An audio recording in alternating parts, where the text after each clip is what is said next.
Fondazione Querini Stampalia is Carlo Scarpa's most radical Venetian contradiction, a historic palace transformed not by resisting water, decay, and time, but by turning them into architecture.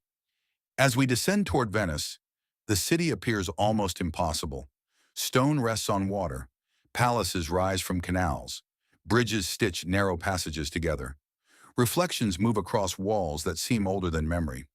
Venice is not a city built against nature. It is a city built through negotiation with tide, light, erosion, ceremony, and time.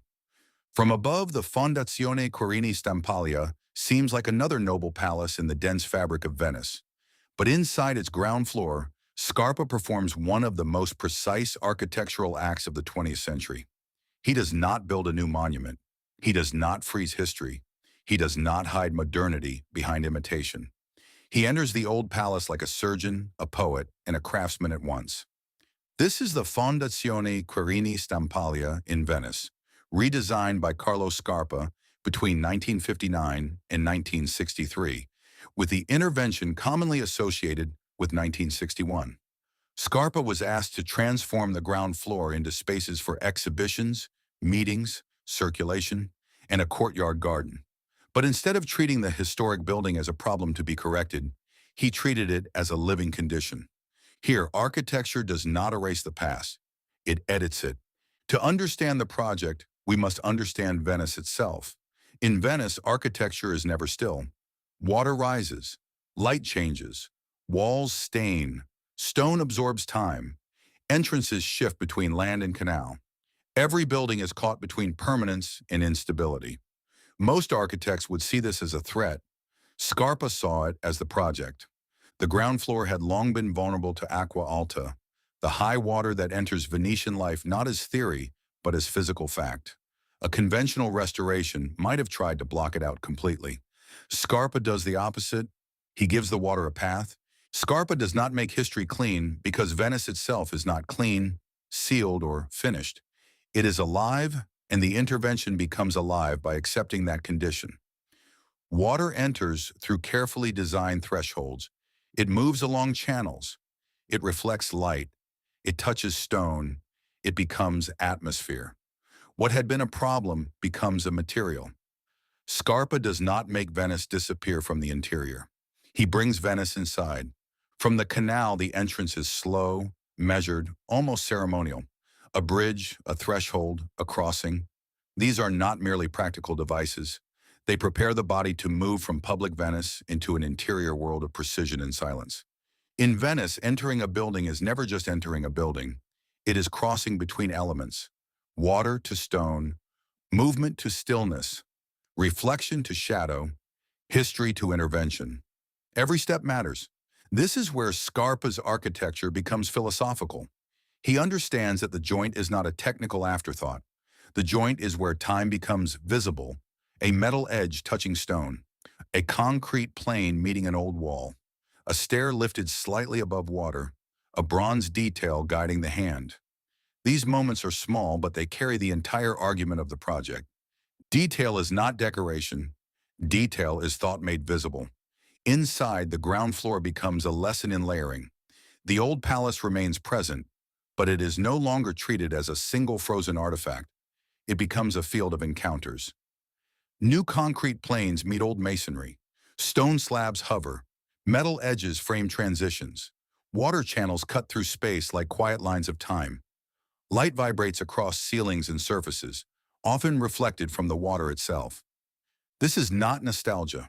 It is not modernism as destruction. It is not preservation as silence. It is coexistence. Scarpa does not ask the new to dominate the old, and he does not ask the new to disappear. His intervention is unmistakably modern, but it is modern in a Venetian way. Slow, crafted, reflective, intimate, and uncertain. A detail carries history when it does not pretend to solve time, but gives time a precise place to appear. The materials are essential. Concrete is not crude. In Scarpa's hands, it becomes exact, almost precious. Stone is cut with extraordinary care. Bronze appears as touch, line, handle, guard, or accent. Wood softens movement. Glass holds reflection. Water completes the composition. Nothing feels accidental, but nothing feels dead. This is Scarpa's paradox. Obsessive control producing deep life. The exhibition and meeting spaces are not neutral rooms. Scarpa does not believe that art should simply be placed inside empty white boxes. Display is a relationship between object, viewer, wall, light, support, and movement. At the Querini Stampalia, that relationship becomes powerful because the building itself is already a collection of time. The foundation is not only a container for culture, it is culture. The courtyard garden becomes one of the emotional centers of the project. Scarpa does not create a picturesque garden as an escape from architecture. He creates an architectural garden, a small world of walls, water, paths, concrete, vegetation, and silence. The garden continues the same thought. Water appears again, edges sharpen, reflections soften. Nature is not wild scenery, but neither is it reduced to decoration. The garden proves that Scarpa's architecture is not only visual, it is bodily, acoustic, tactile, and atmospheric. You understand it by walking, pausing, turning, listening, touching, and returning. Scarpa's answer is difference. The old wall remains old. The new detail remains new. Water remains water. The joint becomes the place where each one recognizes the other. At the Fondazione Querini Stampalia, history is not a background.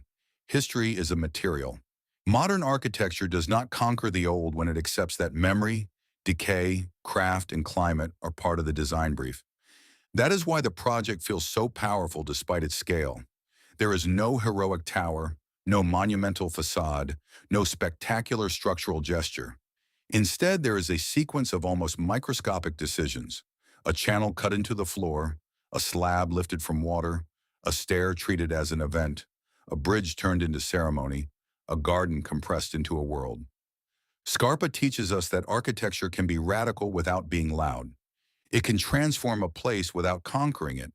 It can be modern without forgetting memory. It can be precise without becoming cold. And most importantly, it can accept vulnerability. The Querini Stampalia is not powerful because it defeats Venice. It is powerful because it listens to Venice. It listens to the tide, the palace, the worn stone, the visitor, the changing light, and time itself.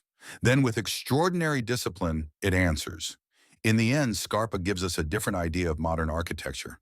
Not the clean break, not the universal machine, not the abstract object placed anywhere in the world, but a modernity rooted in place, climate, craft, perception, and memory.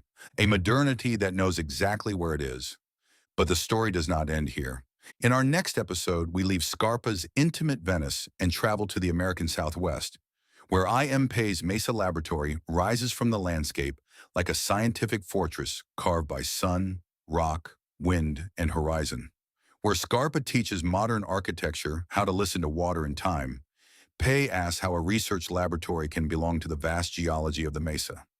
If the Fondazione Querini Stampalia turns restoration into invention, Mesa Laboratory turns science into landscape. Leave your reflections in the comments. Can water become architecture? Can restoration be more radical than demolition? Can a detail carry the memory of an entire city? Subscribe to Space Shape Scale. This channel is about architecture as form, idea, atmosphere, and human experience. Click on our next video to continue the journey. Because architecture is not only the art of building new things, sometimes it is the art of listening so carefully to what already exists that time itself begins to speak.